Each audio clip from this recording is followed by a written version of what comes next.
Kita mulai ya. Untuk kuliah minggu lalu itu saya udah upload di YouTube ya. Anda bisa ya saya bisa download videonya juga. Kalau enggak ya di YouTube aja Anda lihat. Terus materi yang minggu lalu juga udah saya upload di Teams dan di Edunext ya. Kemarin saya di Edunext bermasalah. Oke, jadi kita membahas kemarin ya terkait dengan yang namanya interval peristiwa. Interval peristiwa. Jadi ini sudah terlihat ini saya whiteboard. Halo? Sudah terdengar belum? Atau suara saya? Sudah, Pak, sudah. Oke, terlihat ininya. Terlihat whiteboard terlihat. Terlihat, Pak. Oke. Oke, jadi kita kemarin membahas tentang ini ya.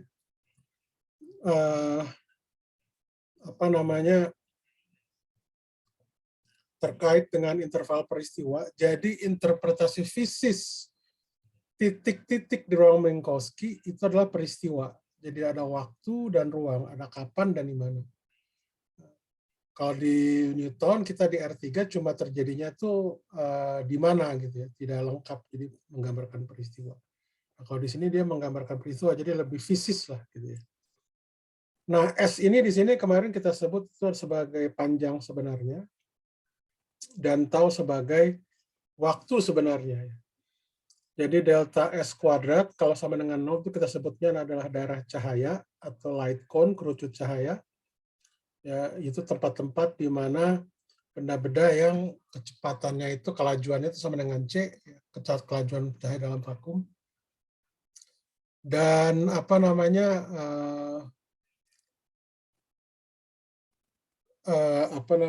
saya jadi lupa.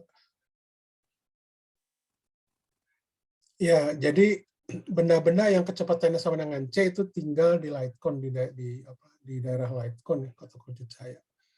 Kemudian kalau delta S kuadratnya itu lebih besar dari 0, itu kita sebut daerah dominasi waktu ya. Ini yang fisis. Oh ya, delta S kuadrat sama dengan 0 juga fisis. Gitu. Jadi ya cahaya itu bisa istilahnya kausalitas gitu ya, atau dia secara simultan gitu ya, karena memang dia sedikit, ya bukan sedikit, memang aneh daerahnya. Kalau yang kita tinggal itu daerah fisis ini adalah di daerah kausalitas ya, ketika kelajuannya lebih kecil dari C.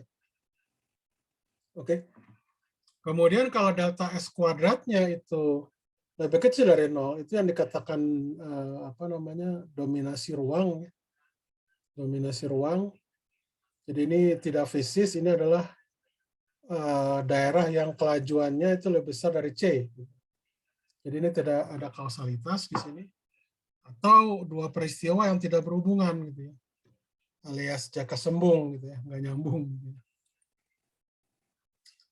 Ya, jadi di dalam ruang Minkowski ini istilahnya dia memang istilahnya kita sebut namanya time orientable. Maksudnya time orientable itu adalah arah waktunya itu jelas ke arah masa depan, itu dikatakan time orientable. Sedangkan kalau untuk seperti kasus non kausal, misalkan seperti solusi Gödel ya, tapi dia di relativitas umum, itu dia tidak time orientable, dia jadi karena ada closed time light curve kita nyebutnya. Jadi kurva cahayanya itu bukannya bilangan real, tapi dia merupakan, jadi bilangan real juga, tapi dia bagian dari S1 gitu ya, circle, lingkaran. Itu yang dikatakan closed time light curve. Dan ini tidak kausal. Nah, ini kalau kita lihat di sini, Anda bisa lihat di sini. Jadi ini kan sama dengan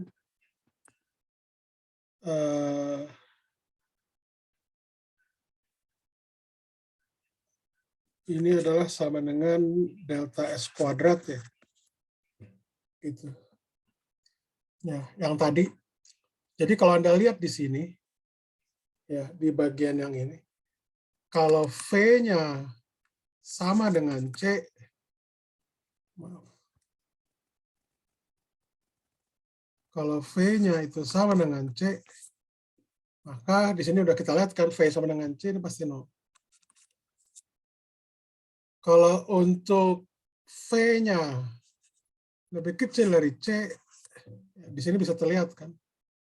Maaf, ini maksudnya delta S ya.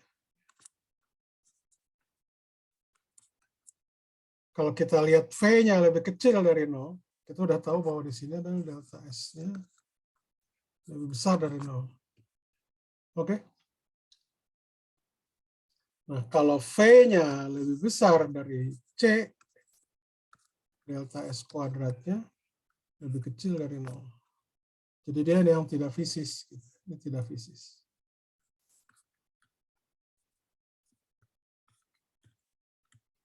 Jadi ini bisa terlihat dari sini gitu ya. Kenapa itu saya bilang bahwa ini V sama dengan C, delta S kuadrat sama dengan 0. Ketika V lebih kecil dari C, itu delta S kuadratnya lebih besar dari 0, sedangkan untuk yang V lebih besar dari C, delta S kuadratnya itu lebih kecil dari 0. Oke, sampai sini cukup jelas ya. Atau ada pertanyaan? Oke, ini yang minggu lalu.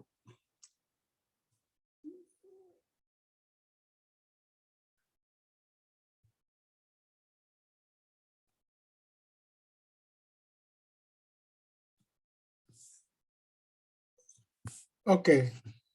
Nah, ini jadi contoh yang kemarin juga masih kita bahas ya, terkait dengan apa namanya implikasi dari prinsip relativitas khusus ya, yang dua itu, yang kerangka inersial dan ekuivalen, kemudian yang kedua itu kecepatan cahaya itu konstan, tidak bergantung pada gerak pengamat.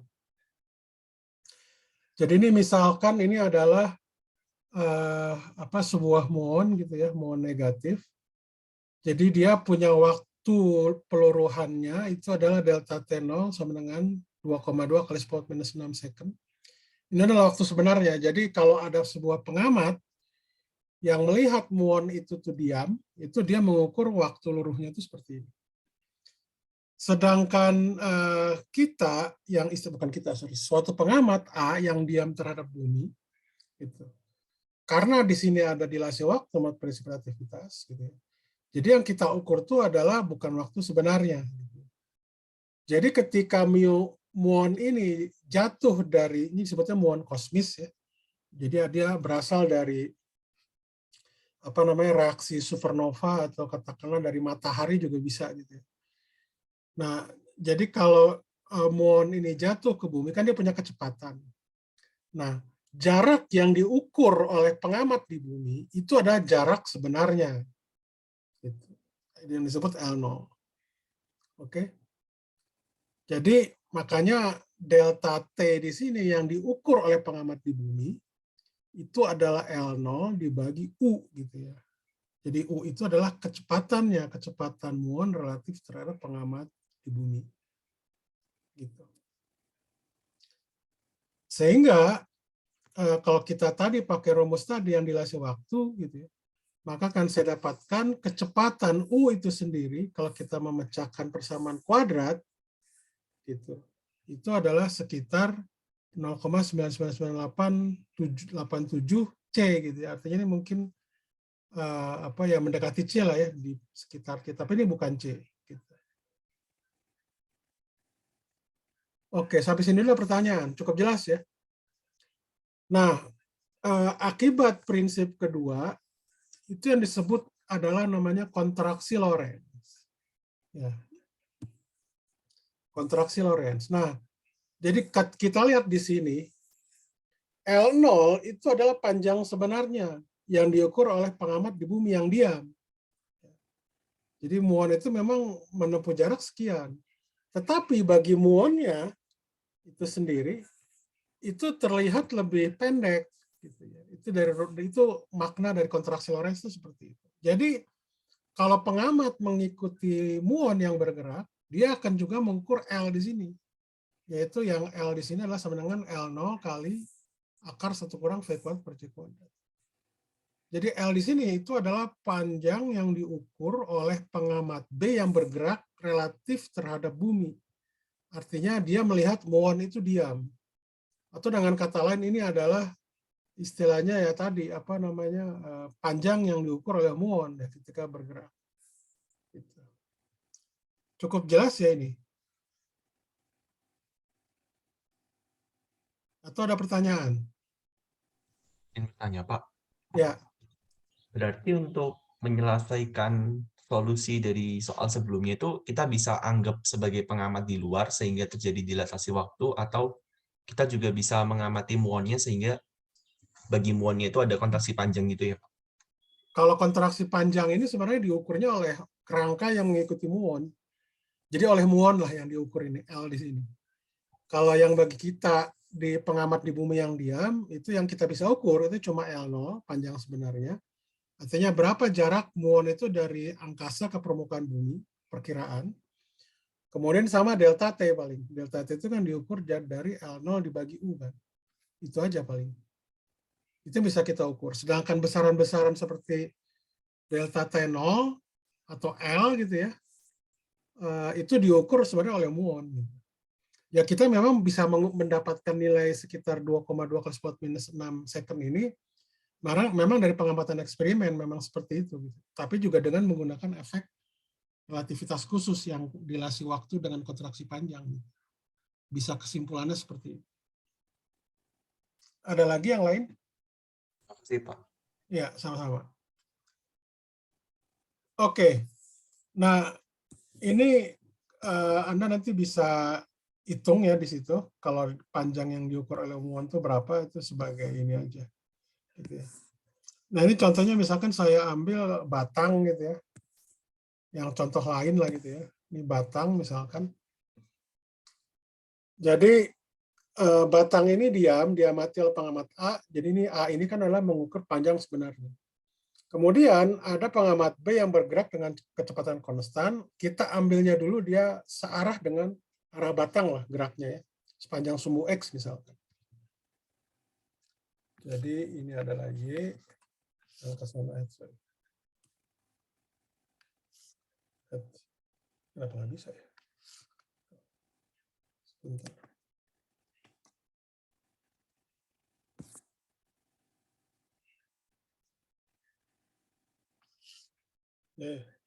Maaf ya, ini rada bengkok-bengkok. Aduh. Oke, ini mending. Jadi sepanjang sumbu X ya. Jadi kalau kita masukkan rumus ke sana, itu adalah seperti ini. Jadi si pengamat B itu dia akan melihat panjang batang ini jadi 3 meter gitu ke dia. Jadi memang lebih pendek. Nah, kemudian misalkan kalau batangnya ini dia membentuk sebuah sudut gitu. Mana tadi? Bentar. Mohon maaf.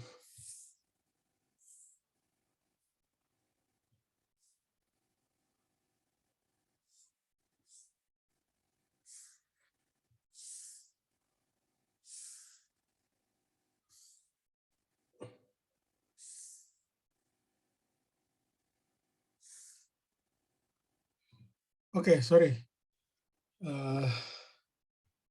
Oke, jadi ketika dia itu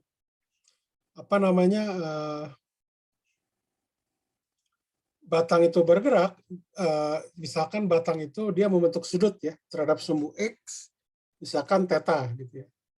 Ini A yang diam. Jadi kalau dia itu yang diam, itu berarti dia mengukur tetap NO dan A di situ mengukur theta.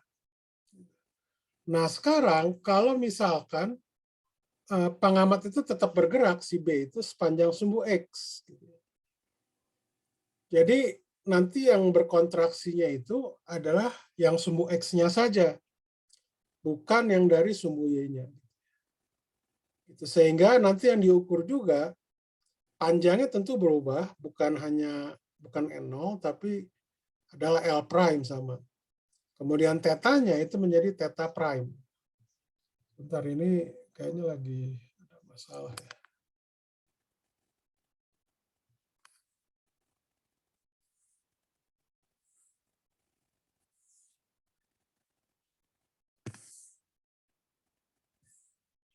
Oke, jadi kalau kita mengukur theta di sini, itu adalah Y sama dengan L0 sin theta, sedangkan X sama dengan L0 cos theta. Ini tangan theta itu sama dengan Y per X.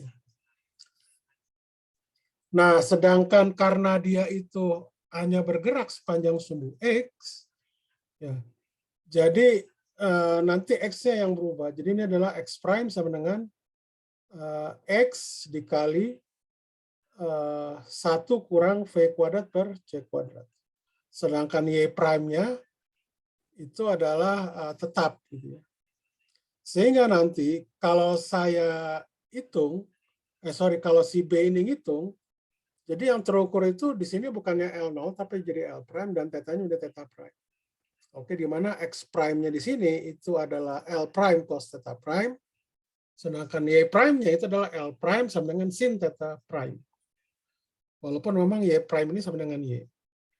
Nah, ini nanti kalau saya bagi, ya tangan theta prime ini adalah Y prime per X prime, ini adalah sudut yang diukur oleh pengamat B yang bergerak dengan kecepatan V di sana. Sehingga nanti hubungannya antara theta prime dengan theta itulah seperti ini. Jadi adalah gamma kali theta kali theta. Jadi tangan theta prime itu sama dengan gamma V kali tangan theta.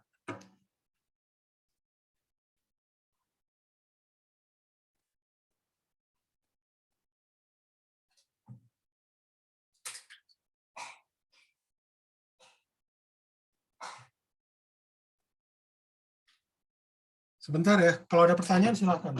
Sebentar.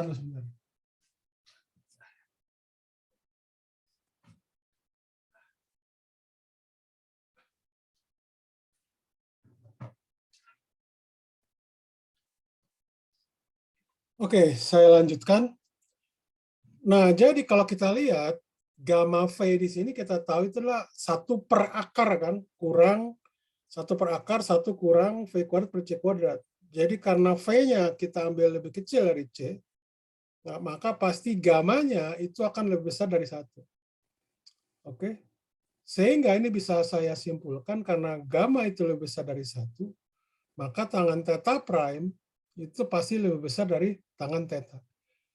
Jadi misalkan ini saya ambil khususnya untuk di kuadran 1 lah ya, di kuadran 1. Jadi kalau untuk di kuadran 2 bisa jadi nanti berbeda lagi gitu.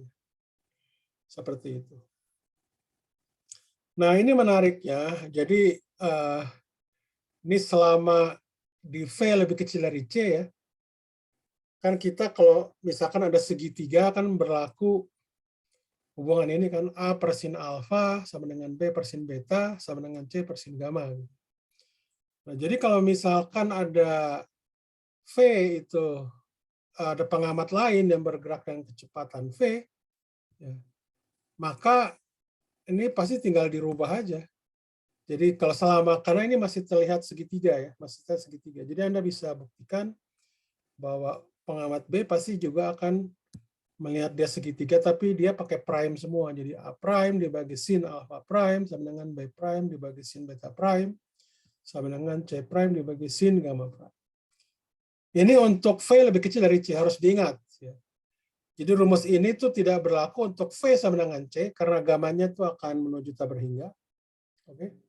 Sedangkan untuk V lebih besar dari C, itu juga jelas tidak berlaku, karena dia bukan fisis. Oke, sampai sini dulu pertanyaan nggak? Pertanyaan? Nah, ini terkait dengan sudut-sudut misalnya segitiga yang sifatnya itu fix. Nanti, jadi sudut itu di relativitas itu ada ya beberapa jenis, 2 jenis yang saya tahu adalah sudut theta terkait ini yang fix, ya. Sudut segitiga ini yang diukur pada waktu yang bersamaan, dengan ada yang namanya disebut sudut abrasi namanya. Oke, sampai sini ada pertanyaan nggak? Pertanyaan. Sebelum saya lanjutkan ke yang lain. Ada pertanyaan? Tidak ada? Cukup? Oke. Saya lanjutkan. Sebentar ya. Kalau yang ini rasanya tadi udah kita bahas ya. Jadi ini sebenarnya untuk ini aja, untuk apa namanya, untuk pembuktian bahwa tadi yang lebih besar dari 0 itu adalah dominasi waktu atau time like region. Kalau yang delta S kuadrat sama dengan 0 itu darah 0, kalau lebih kecil itu dominasi ruang, itu aja. Yang tidak fisis gitu ya. Nah, jadi ya ini juga mungkin sebagai catatan saja di sini bahwa untuk V lebih kecil dari C, ya, itu artinya benda-benda yang tinggal di sini itu adalah yang punya massa diam. Artinya kita bisa melihat atau mendapatkan kerangka di mana kita bisa melihat benda itu diam. Sedangkan untuk cahaya, kalau V sama dengan C itu tidak bisa diam cahaya itu. Ini motor relativitas khusus. Jadi artinya kita tidak mungkin mencari kerangka di mana melihat cahaya itu diam. Tapi saya katakan sekali lagi, ini udah ada counter example-nya yang dilakukan oleh Howe ya kemarin ya di Harvard, bahwa dia bisa mengerem cahaya di sana.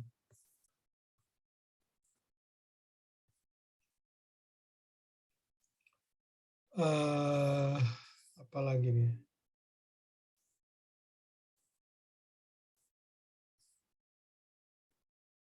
Oke, ini sudah.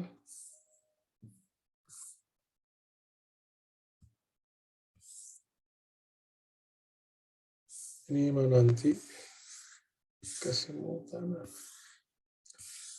Oke, berikutnya itu adalah tentang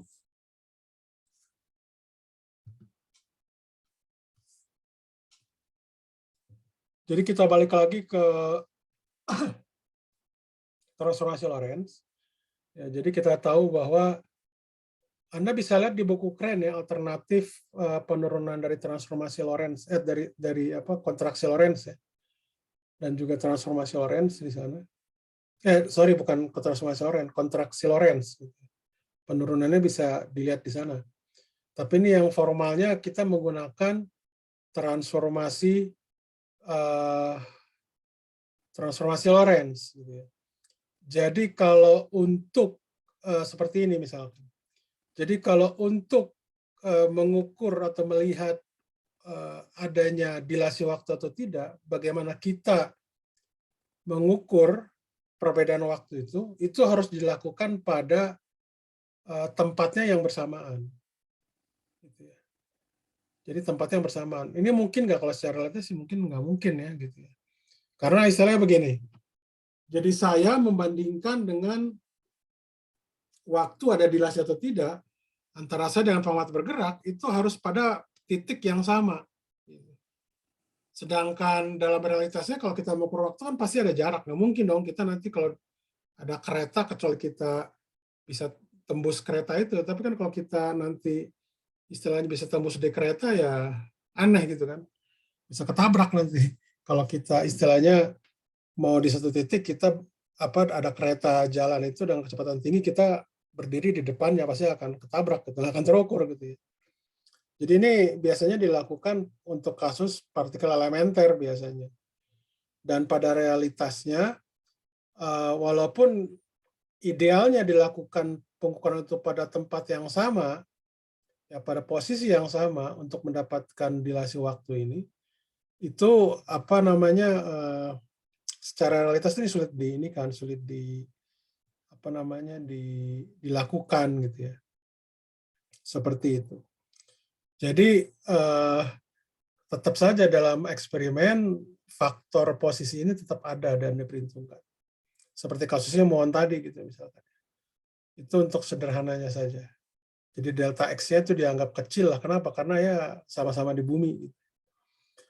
Itu untuk yang dilasi waktu. Untuk kontraksi panjang, jadi kita membandingkan adanya perubahan panjang itu adalah pada waktu yang bersamaan. Jadi kalau saya misalkan membandingkan nih batang ini lebih pendek mana gitu ya, antara yang diamati A atau diamati B, itu harus pada waktu yang bersamaan. Jadi tidak boleh ada perbedaan waktu gitu. Sedangkan kan kalau kita mengukur kan pakai cahaya, pasti ada delay-nya, ada delay waktunya. Gitu ya. Sehingga kalau dia itu ada delay waktu, ya berarti sebenarnya delta T itu tidak mungkin 0. Gitu ya. Jadi itu ideal sekali, harus simultan. Gitu. Dan itu sangat aneh, jadi seperti kayak melanggar relativitas kalau seperti itu. Jadi kalau delta T sama dengan 0. Sehingga makanya kalau dalam realisasinya pengukuran kontraksi panjang itu ya biasanya dilihatnya pasti ada delta T yang tidak 0. Itu diperhitungkan. Oke, nah jadi kalau idealnya kalau delta T sama dengan 0 itu didapat bahwa delta X itu sama dengan delta X prime dibagi gamma. Jadi yang diukur, yang delta X ini kan oleh kerangka yang diam. Oke. Yang tadi contohnya tadi, yang apa namanya, yang muon tadi. Sedangkan delta X prime itu adalah panjang sebenarnya. Itu adalah yang diukur oleh pengamat yang bergerak, yang sama dengan muon. Sampai sini dulu ada pertanyaan nggak? Nah ini terkait dengan penurunan formal dari kontraksi panjang dan dilasi waktu. Ada pertanyaan nggak? Pertanyaan? Silahkan. Kalau ada pertanyaan. Izin bertanya, Pak. Ya, silakan. Cuman mau memastikan aja sih, Pak. Untuk Ya. yang delta T aksin itu kan waktu bukan sebenarnya. Delta T Terus kalau untuk ya, yang bukan waktu ya, sebenarnya ya. terus kalau untuk yang delta X biasa nggak ada aksennya itu, emang bukan panjang sebenarnya itu atau gimana ya, Pak? Jadi agak bingung gitu Yang ya, Pak. delta X ini, yang delta X ini. Iya, Pak. Iya, delta X. Apa? Iya. Jadi kalau yang pakai delta T prime itu memang bukan waktu sebenarnya. Kalau yang delta X itu dia bukan panjang sebenarnya. Jadi gini, kan tadi saya bilang bahwa yang prime ini kan dia yang bergerak. Oke. Sedangkan yang bukan prime itu yang diam, oke. Ini Anda bayangkan yang muon tadi, yang gambar muon tadi. Ini muon. Oke. Jadi muon di sini itu dia mengukur apa istilah gini, dia yang diam di sini itu sebenarnya delta T-nya bukan delta T sebenarnya. Itu delta T sebenarnya itulah yang dia yang bergerak. Jadi apa namanya, ini bukan waktu sebenarnya. Sedangkan yang delta T di sini itu adalah yang waktu sebenarnya. Yang tadi kalau muon itu diukur adalah yang di sini yang delta T0. Sedangkan kita mengukurnya itu adalah untuk yang delta T-nya yang biasa tadi di atas, delta T prime. Gitu. Paham nggak apa yang saya maksud? Jadi sebenarnya kalau ini nanti saya istilahnya apa ya? Ya, jadi untuk fisisnya itu yang delta T prime itu adalah yang saya ukur yang di apa namanya, di kerangka istilahnya ya ini ya, yang di A di sini, yang delta T prime ini. Jadi apa istilahnya, memang jadi gini, muon itu kan bergerak terhadap A. Oke. Saya kan juga bisa melihat bahwa muon itu kalau dia itu diam, si A ini kan bergerak mendekati muon gitu. Jadi makanya yang prime di sini itu adalah yang terkait dengan yang tadi, yang kerangka diam tadi. Diam terhadap bumi yang delta T prime. Atau dia bergerak relatif mendekati muon. Paham nggak yang saya maksud? Oh, jadi yang dianggap diam itu ini ya, Pak, yang muon itu ya, Pak. Jadi yang dianggap bergerak itu si pengamat ait yang diam itu ya, Pak. Jadi gini, jadi kalau kita ambil contoh yang di sini, jadi sebenarnya ini ada 3 kerangka. Kerangka bumi, A, dan muon. Oke. Bumi itu diam. Jadi diamnya itu bumi itu dianggap diam. Jadi A itu dianggap diam, oke, terhadap bumi. Sedangkan muon itu bergerak mendekati A, oke, atau dia bergerak juga terhadap bumi. Oke. Nah, memahami rumusan ini artinya begini. Kalau muon itu dia seandainya diam di kerangka muon, kalau dia itu muon itu diam, jadi gini, muon itu kan melihat si A ini bergerak menuju dia. Jadi dia itu diam, si A itu bergerak menuju dia. Oke?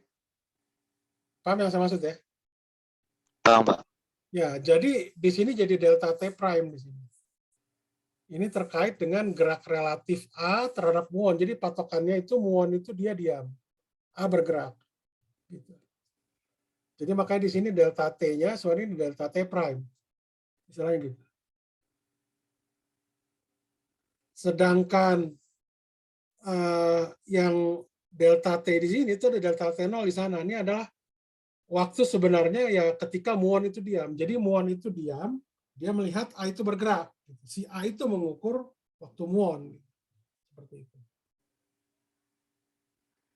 Oke.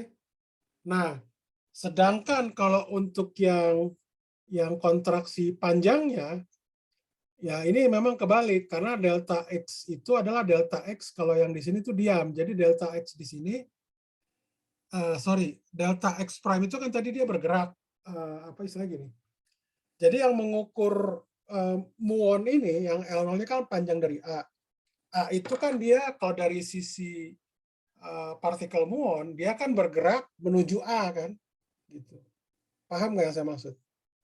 Jadi makanya di sini pakai delta X prime yaitu tadi dia si A itu bergerak mendekati muon. Gitu. Sedangkan yang apa namanya delta X di sini itu adalah delta X yang diukur oleh muon. Ya, dia bergerak gitu, terhadap A. Jadi apa namanya? Dia mengukur bukan panjang sebenarnya. Itu aja penjelasannya. Jadi sebenarnya kan dalam konteks ini kan gini, kalau A dia melihat muon bergerak, oke, menuju dia. Tapi kalau si muon itu sendiri melihat si pengamat A, itu kan bergerak mendekati dia dengan artian bahwa saya bisa menganggap dong kerangka saya itu diam, dia yang bergerak. Gitu. Tapi si kerangka A bilang enggak, bukan dia yang bergerak. Gitu. Dia bergerak mendekati saya, gitu. Saya diam. Jadi sebentar. Saya lagi ngajar. Udah.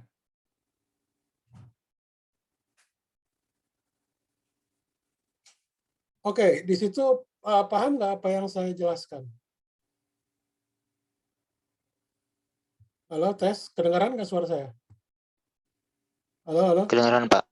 Oke, good. Ada pertanyaan lagi nggak?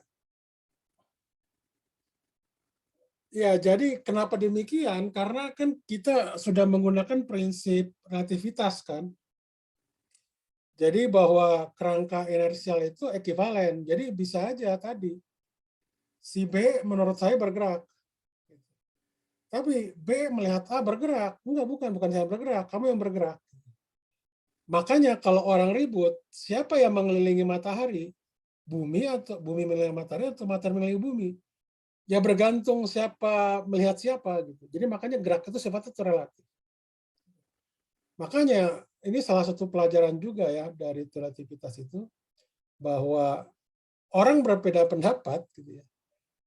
Itu kalau menurut saya sangat wajar gitu ya. Karena ya gini aja yang paling mudah. Di antara kerangka inersial saja itu bisa terjadi perbedaan gitu. Yang itu bisa kita ukur secara saintifik gitu. Apalagi mungkin kalau namanya manusia, ketika dia itu berbeda pendapat, dia punya banyak hal ya, ada latar belakang sejarahnya bagaimana, pendidikannya bagaimana, sukunya bagaimana dia besar, itu adalah hal-hal yang bisa dikatakan membentuk dirinya jadi saat itu gitu ya. Jadi dia punya pendapat seperti itu tuh ya mungkin kita wajari. Tapi yang penting hal di sini itu adalah kita boleh berbeda pendapat, kita boleh mendapat kita boleh berbeda pendapat, dan memang itu suatu hal yang nature, yang alami ya kita berbeda pendapat. Tapi kita harus menghormati, tidak boleh kita merasa benar. Gitu. Kalau bagi saya, sebenarnya kalau dari pelajaran terkait dengan ini relativitas, betul memang kita harus menghargai pendapat orang. Tapi pendapat itu kalau kita sebagai manusia itu mana yang lebih rasional. Gitu. Artinya ketika kita punya pendapat dibandingkan dengan pendapat orang lain, gitu ya, itu harus ada argumentasi yang lebih kuat. Argumentasi yang lebih kuat itu rasional, gitu kan. Gitu. Jadi misalkan seperti Anda ribut masalah mau masuk ITB, gitu ya. Coba masuk ITB lah misalkan ya.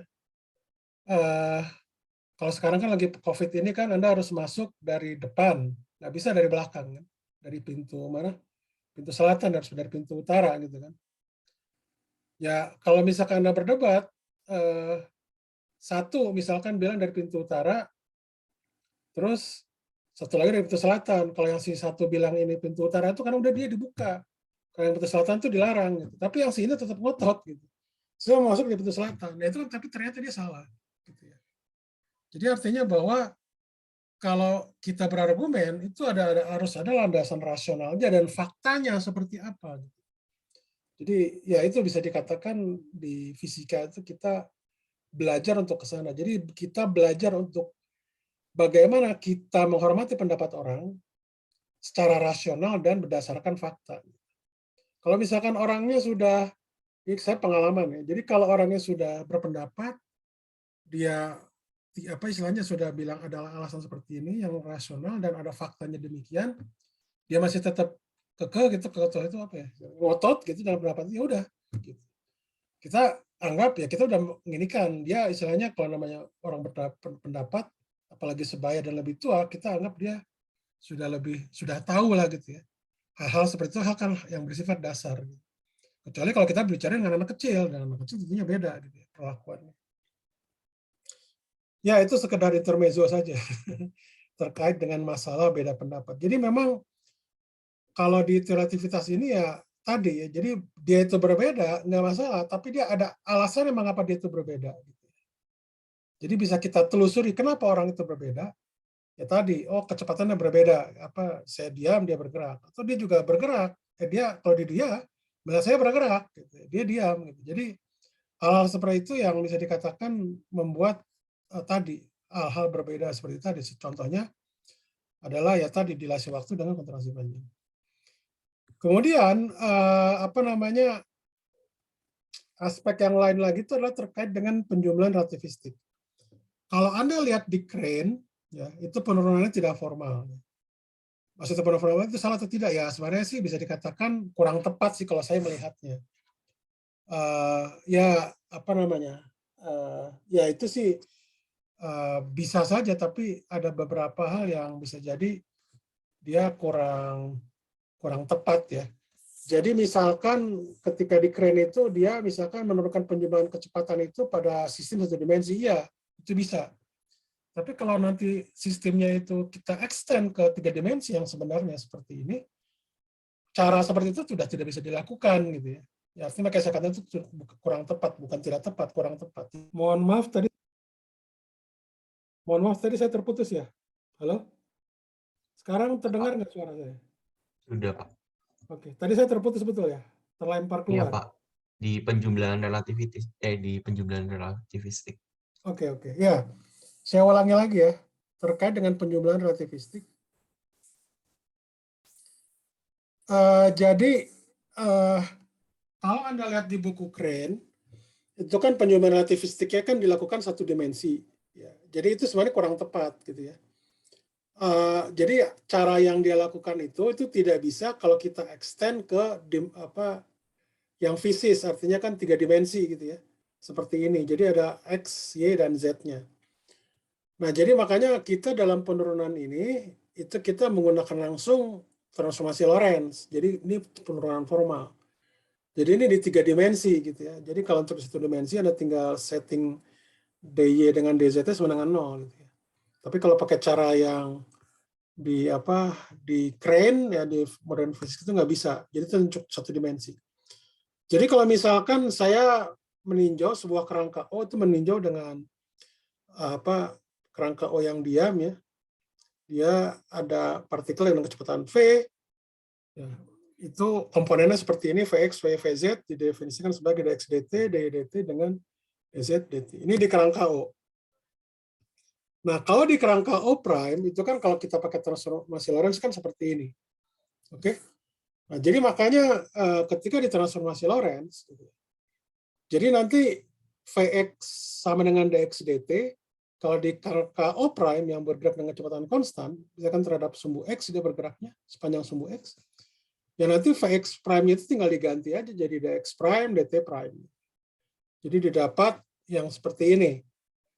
Kemudian kalau untuk Vy prime itu ada dy prime per dt prime. Semua diganti prime. Sehingga nanti kita dapatkan seperti ini. Ketika Vz prime itu juga sama dengan ini. Jadi ini adalah untuk kasus secara umum di 3 dimensi. Ya walaupun memang transformasi Lorentz yang khusus. Gitu. Jadi kalau untuk di kasus 2 dimensi Anda tinggal setting aja Vy sama dengan 0 dan Vz sama dengan 0 sehingga didapatkan seperti ini. Gitu, ya. Sampai sini ada pertanyaan nggak? Nah ini kalau kita lihat di sini, kalau Anda ambil misalkan Vx-nya itu sama dengan C, ya, Vx-nya itu sama dengan C, ya, jadi Anda dapatkan bahwa Vx prime itu akan sama dengan C. Jadi artinya kalau partikelnya itu cahaya, maka kelajuan cahayanya itu sama. Tapi pernah nggak Anda coba kalau misalkan Vx itu saya ambil sama dengan 2C aja? Itu yang jadinya apa? Pernah dicoba nggak? Coba Anda coba. Kalau Vx saya ambil sama dengan 2C. Lebih besar dari C kan yang jelas. Dapatnya gimana Vx prime? Bisa Anda coba nggak sekarang coba?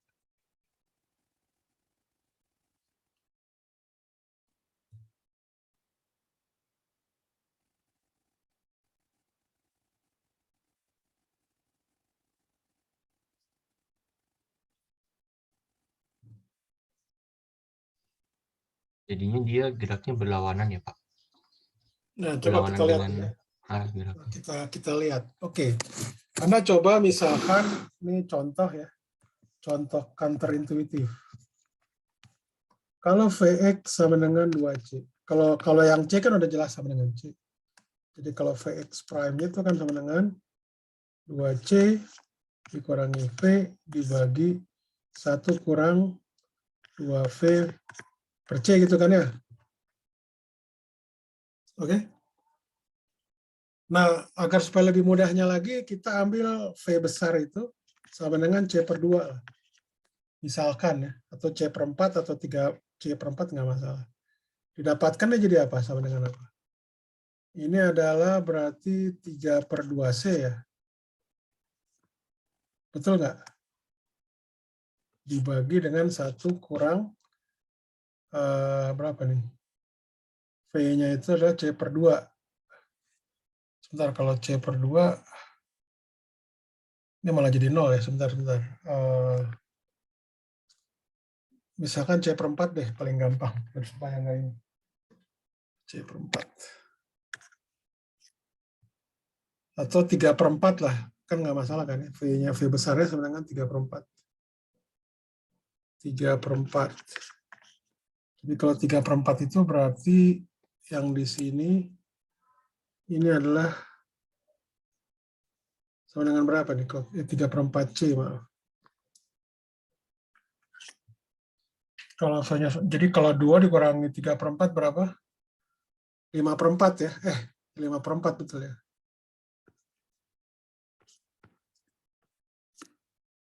Itu. Sedangkan yang ininya, ini adalah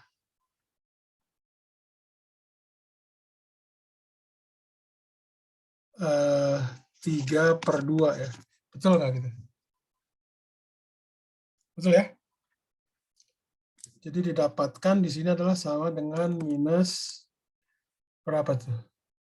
Minus 1 kurang 5/2 ya. 5/2C.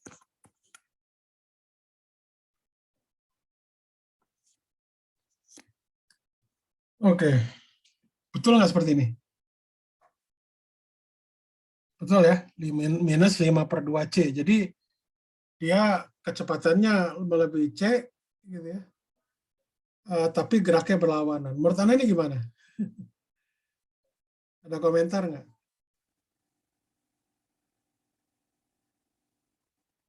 Halo? Ada komentar nggak? Komentar. Putar balik gitu gak sih, Pak? Kenapa? Dia habis maju terus mundur lagi gitu, Pak.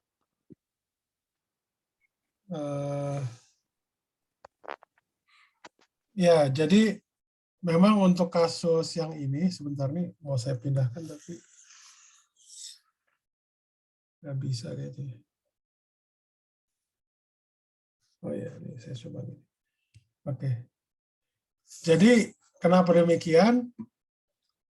Ya, ini memang kan tadi saya bilang, kalau saya ambil partikelnya itu V-nya lebih besar dari C, misalkan yang V sama dengan 2C, ini kan bukan daerah fisis.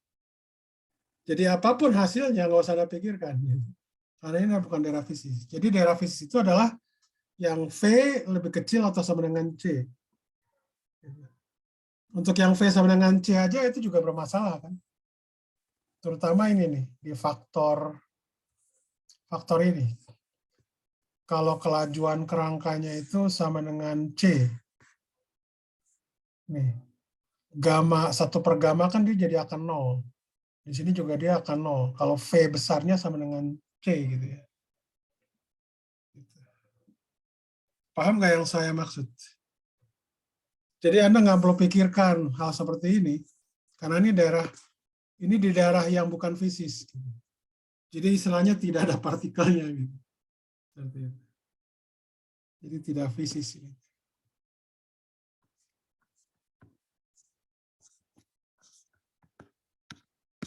Oke.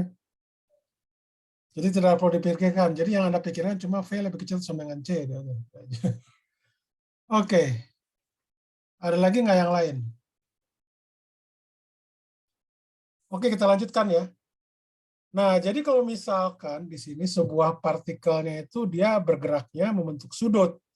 Di O misalkan yang disebut namanya tangan V gitu ya.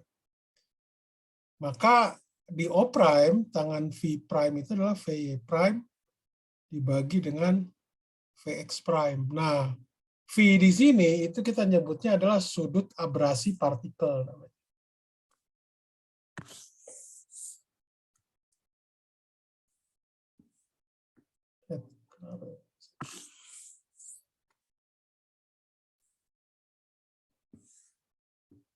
Oke, yes.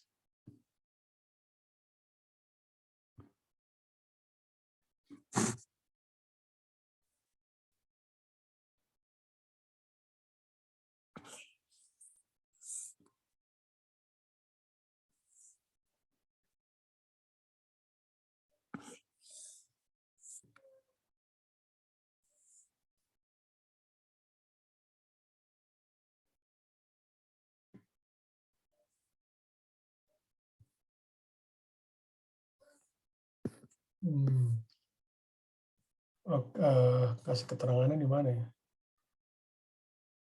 Ya udah nggak apa-apa lah ya, di sini aja deh. Ya, gini aja lah ya. Oke, jadi V di sini kita nyebutnya adalah sudut abrasi partikel. Gitu. Jadi pada bidang XY. Oke. Z-nya nggak kita perhitungkan. Jadi nanti kalau kita hitung tangan V prime di situ itu adalah sama dengan VY prime per VX prime. Jadi kalau Anda tinggal nanti Anda masukkan, itu didapatkan adalah VY dibagi gamma VX kurang V besar. Nah, jadi kalau mau kita ini kan, mau kita apa istilahnya, nyatakan ya kan ini adalah tangan V prime ini adalah VY dikurangi VY dibagi VX kurangi V besar kali akar dari 1 kurang V kuadrat per C kuadrat. Ya. Jadi di sini kan tidak lain VY di sini adalah kalau ada pakai rumus yang ini di atas, itu kita dapatkan adalah Vx tangan V dibagi Vx kurangi V besar kali akar 1 kurang V kuadrat per C. Nah, jadi kalau V-nya itu di situ sama dengan C, ya. Jadi kalau misalkan yang bergerak ini adalah cahaya, jadi besar kecepatan itu adalah cahaya, ya maka Vx itu sama dengan cos V, Vy itu sama dengan C sin V. Sehingga nanti didapatkan tangan V prime itu adalah sin V dibagi cos V kurangi V per C, V besar per C kali akar 1 kurang V kuadrat per C kuadrat. Nah, ini kita sebutnya V di sini itu adalah sudut abrasi cahaya, jadi lebih spesifik lagi. Oke, ada pertanyaan nggak sejauh ini? Ini terkait dengan ini.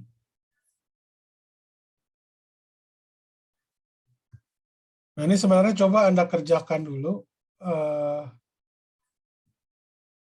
Ya, mungkin nggak perlu PR kali, Anda bisa kerjakan di sini kali ya.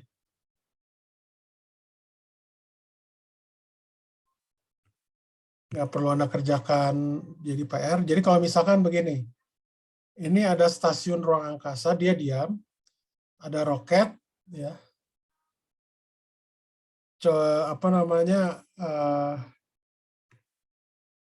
Jadi tadi roket 1 mengamati roket 2, gitu ya.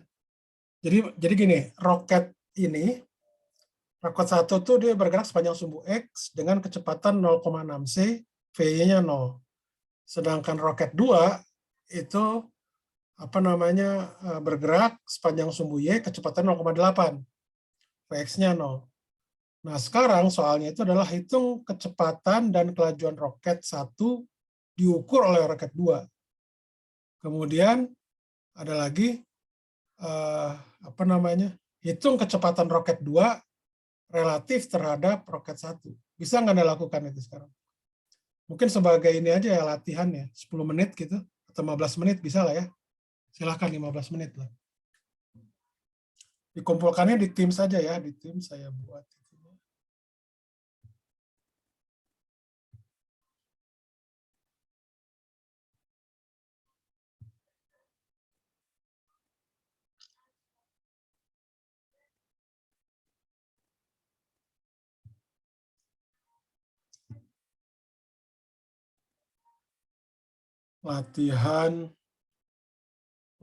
Assignment itu apa aja sih?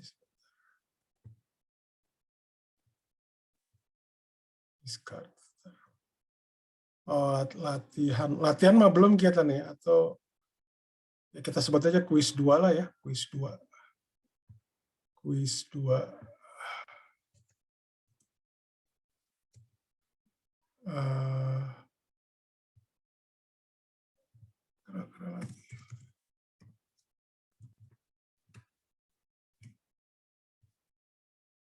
Oke, dikumpulkan. Ya. Ini tadi yang dihitung itu kecepatan roket 1 menurut roket 2 dan kecepatan roket 2 menurut roket 1 ya? Iya, begitu. Kecepatan relatif yang diukurnya. Seperti apa gitu. Baik, Pak. Terima kasih, Pak. Ya, sama-sama.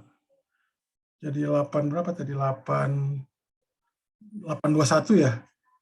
821.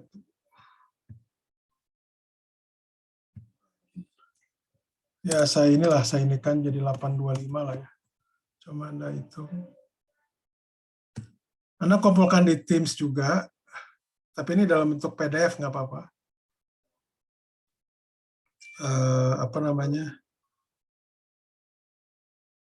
Kuis 2-nya. Nah, sini mau lagi uji coba. Ini coba Anda juga kumpulkan di EduNext ya. Bisa nggak?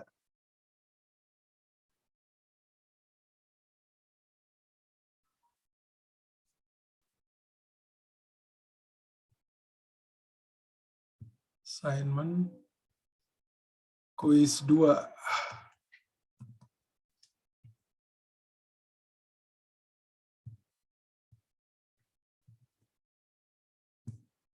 Iya, Sekarang tanggal 10 kan betulnya. 821, 825 tadi. Ya.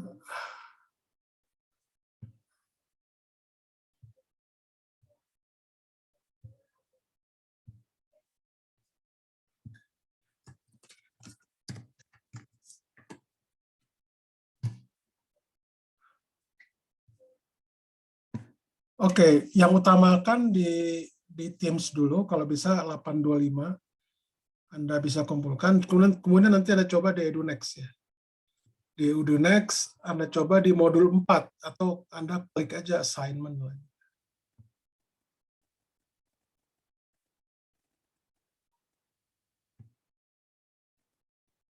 Ya, kuis 2. Silahkan.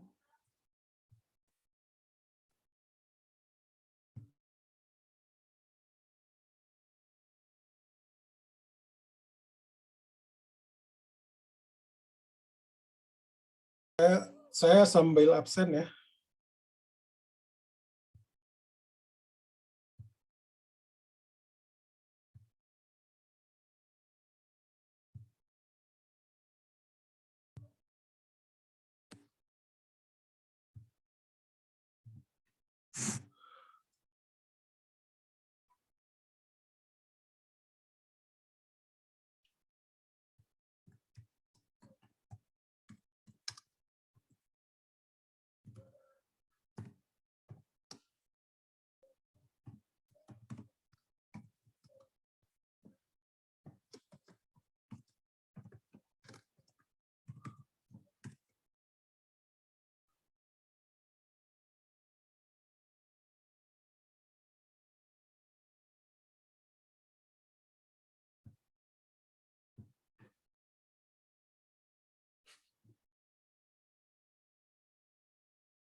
Yang tidak ada,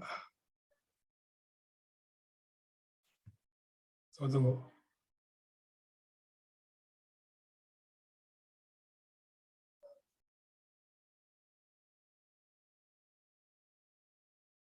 Westrian nggak ada ya, Westrian ya? Westrian tidak ada. Kemudian Novia juga nggak ada ya? Novia. Sofia katanya sakit tadi Pak, dia pusing jadi dia Oh, nitip pesan ke saya barusan. Oke, nanti saya minta surat sakitnya ya. Aulia Ansori ada ya? Aulia Ansori. Ada Pak. Oke, Mainardo ada. Ini yang Muhammad Ihsan nggak ada di sini ya? Saya baru ngambil matkul ini pas PRS, Pak. Oh ya udah. Yang hari Selasa. Anda udah masuk itu belum grup WA ya? Oh, belum, Pak. Tolong siapa ya, Mainardo kali, siapa ditambah gitu ya? Atau Anda udah masuk ini belum? Yang apa, grup apa di Teams-nya udah belum? Kalau tim sudah, Pak. Oke. Teams sudah ya. Berarti EduNext juga sudah. Kalau EduNext belum. Oke, nggak apa-apa. Berarti nanti Anda kumpulkan di Teams saja untuk tugas yang kuis ini. Kalau yang tugas-tugas peringkasan 1 juga Anda masih berlaku ya. Tolong Anda buat itu, dikumpulkan di Teams saja kalau kayak gitu. Kalau memang nggak bisa di EduNext. Kalau yang bisa di keduanya, yang utama tentu di Teams, tapi tolong Anda juga upload itu ke EduNext ya. Karena ITB sendiri yang minta gitu untuk bukti perkuliahan, bukti tugas segala macam. Oke. Tolong Ahmad Sarifu dengan apa namanya, Muhammad Ihsan ya. Anda udah PRS juga Mas Sarifu? Udah PRS, sudah ngambil kuliahnya? Sudah, Pak. Oke. Ini belum apa namanya, tolong Muhammad Ihsan ditulis name sama Ahmad Sarifu sama tulis name. Nanti biar saya kasih catatan di sini mahasiswa tambahan gitu yang belum masuk. Tolong ditulis aja di chat ya. Di chat Zoom ya. Ditulis nama dan Baik, Pak. Ahmad Sarifu dan Insan ya.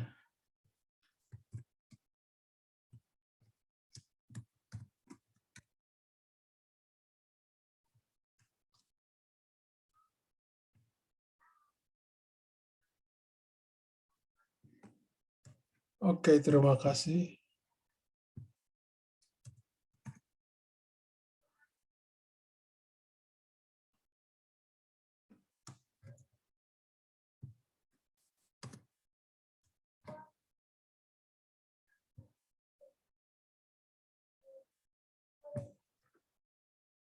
Kalau Westrian memang belum tahu ya. Kabarnya gimana belum tahu.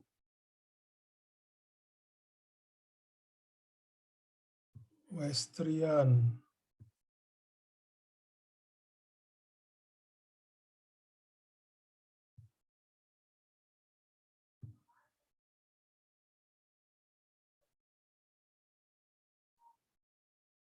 (2019) ya.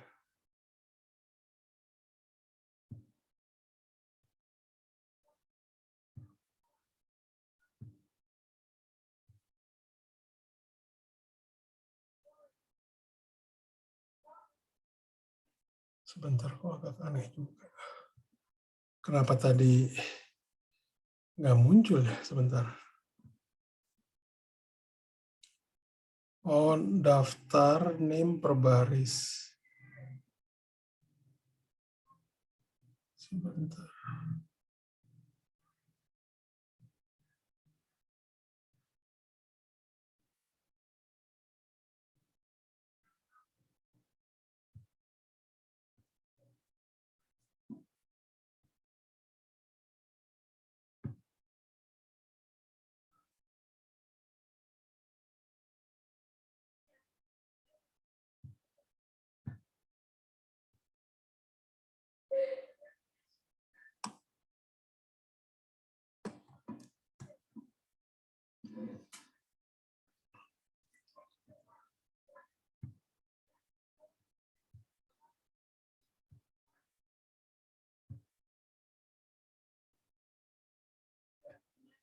Daftar name per baris. Oh, oke.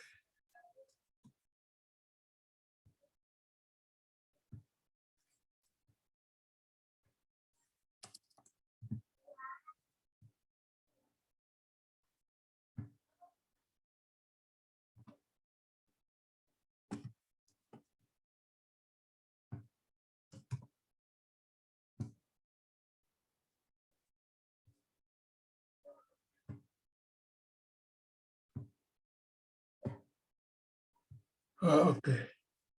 Sip. Ya.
Izin bertanya, Pak. Ini mengumpulkannya boleh dalam bentuk PDF ya, Pak? Ya, ini sama PDF bisa ya. Baik, Pak. Terima kasih, Pak. Ya.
Oke, sudah ya? Sudah semua? Tes? Kedengaran nggak suara saya? Halo? Tes? Semua terdengar? Terdengar, Pak. Oke, Dengar Pak, terdengar. oke, sip. Oke, udah kumpulkan semua ya? Sudah dikumpulkan? Bagi yang belum mengumpulkan siapa?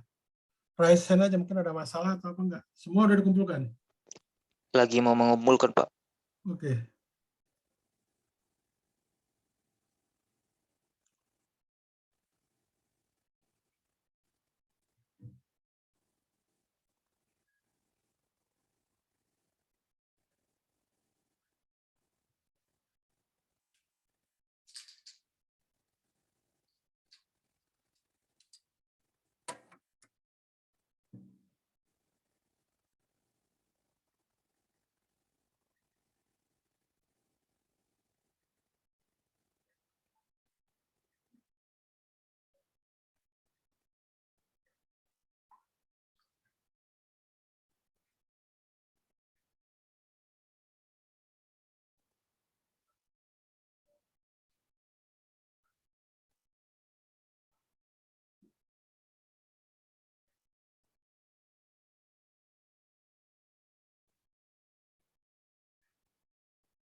Ini udah dikerjain belum?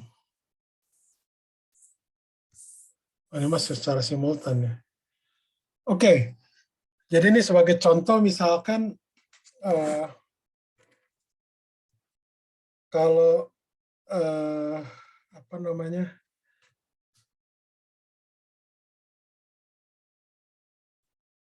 Ini adalah kerangka O misalkan ya. Ini adalah O prime. Oke. Jadi jadi di O dia melihat roket 2. Ya. Berarti ini adalah X sama dengan 0, Y sama dengan 0,8. Gitu ya. Nah, kalau kita lihat, kalau di O prime, kayak ini, jadi ini saya misalkan, ini adalah sepanjang sumbu X dengan, aduh, kenapa sih?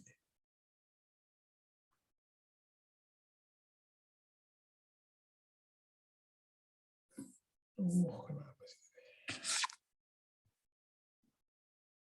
Jadi ini saya anggap misalnya adalah sumbu Y, ini adalah sumbu X, gitu. Ya. Jadi kalau di O prime itu gimana? Vx-nya. Oh, sorry. Jadi terhadap O, itu V di sini itu adalah 0,6C gitu ya. Oke.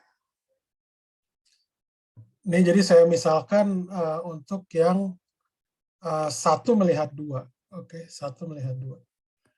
Jadi V-nya itu adalah 0,6C. Jadi sehingga kalau untuk Vx prime tadi sama dengan apa?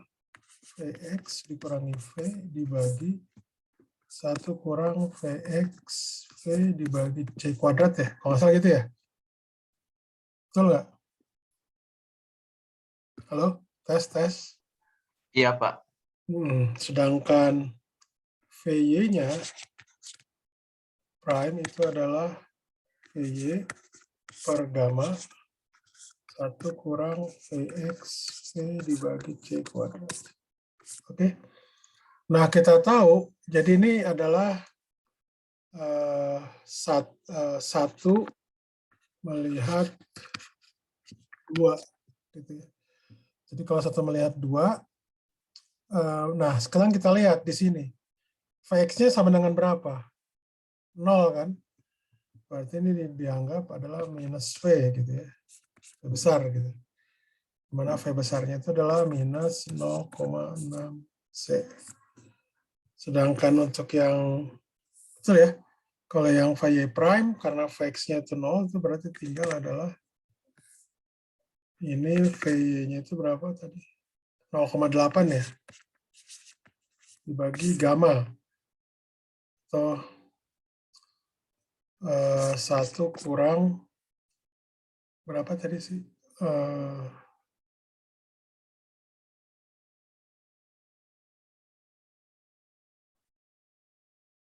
V-nya itu, sebentar, V-nya itu berapa? 0,8 ya. 0,8.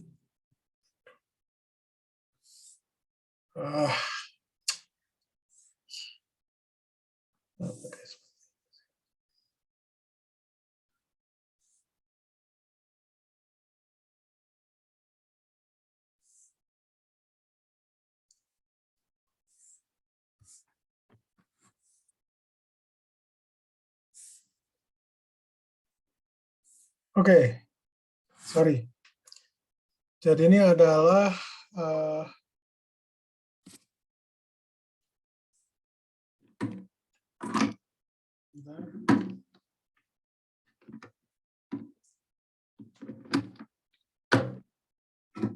ini adalah 0,8 kuadrat ya, pangkat min setengah. Gitu. Jadi ini sama dengan apa ini? Ini 0,8 C dibagi, ini adalah 0,6 ya. Tapi kan ini pangkat min 1 ya. Betul? Betul ya? Jadi ini adalah 0,48 ya, C. Ini sih, Pak. Kenapa? Itu bukannya harusnya buat gamanya itu pakai 0,6 ya, Pak? Soalnya kan kita ninjaunya Sebentar. V-nya itu 0,6 C. Sebentar.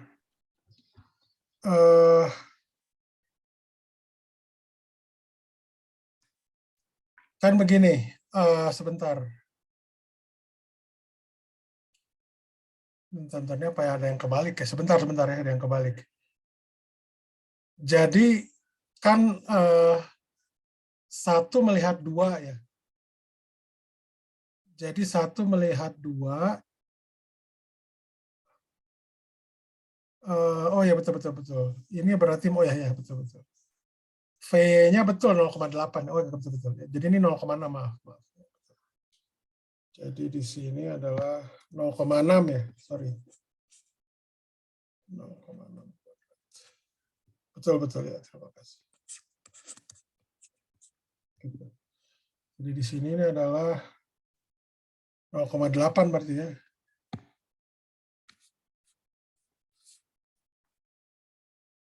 (0,8 pangkat min 1). Berarti ini adalah 0,64 ya.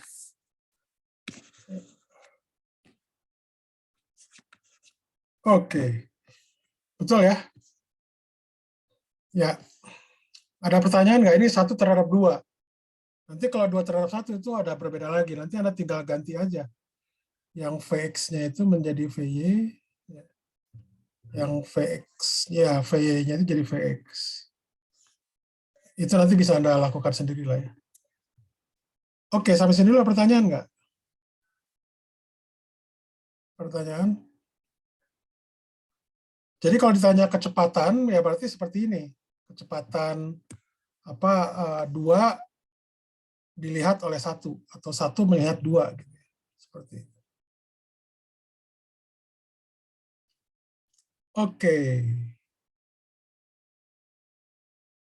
Oke, cukup? Pak, izin bertanya.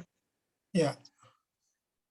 Kalau kita asumsikan roket, kalau misalkan ya roket satunya diam, namun roket 2-nya bergerak dengan Vx VY, apa bisa, Pak? Sebentar, gimana? Roket satunya diam. Roket satunya diam, namun roket 2-nya bergerak dengan Vx dan Vy. Oh, roket 2-nya maksudnya bergerak, dia membentuk sudut. Iya, Ya, berarti kalau seperti itu pakai ini aja. Langsung pakai yang ini. Pakai rumus ini aja langsung. Jadi kan VZ-nya 0 ya. Jadi di roket 1, kalau dia itu bergerak, berarti kan ada bagian Vx dengan Vy-nya kan komponennya. Tinggal gunakan ini aja. Kalau roket satunya diam, tapi roket 2-nya dia bergerak, tapi ada komponen sumbu X-nya dengan sumbu Y-nya. Jadi langsung pakai ini. Seperti itu kalau ini. oke baik Pak, terima kasih. Ya, sama-sama. Ada lagi yang lain? Saya pikir cukup ya. Cukup? Ya, Pak. Oke. Berarti, Oke, terima kasih semua. Saya izin bertanya, Pak. Oh ya, sebentar. Ya, apa lagi? Berarti yang tadi untuk mencari kelajuannya, berarti tinggal pakai akar Vx kuadrat tambah Vy kuadrat aja, Pak? Ya, gitu aja. Ya. Oh, baik. Jadi Terima nanti kasih, ini Pak. tinggal Anda akar dari, kalau kelajuan ya, ini kan kita mengukur kecepatan. Jadi kecepatan itu ada komponen X dan komponen Y-nya. Kalau untuk kelajuan berarti tinggal ya Vx kuadrat tambah Vy kuadrat di akar. Kalau pakai prime ya semuanya pakai prime. Jadi kalau V prime itu sebenarnya akar dari Vx prime kuadrat ditambah Vy prime kuadrat di akar gitu. Ini tinggal dihitung aja kalau untuk kelajuan. Oke, ya, terima kasih. Terima kasih, Pak. Ada lagi yang lain? Ada lagi yang lain? Cukup ya, terima kasih. Nanti ini akan saya upload ininya di YouTube ya. Silakan Anda lihat kembali lagi. Ininya belum saya kasih dulu karena itu masih ada materi satu lagi terkait dengan kesimultanan gitu ya. Bisa nanti ada tambahan-tambahan gitu ya. Oke, terima kasih semuanya. Selamat pagi.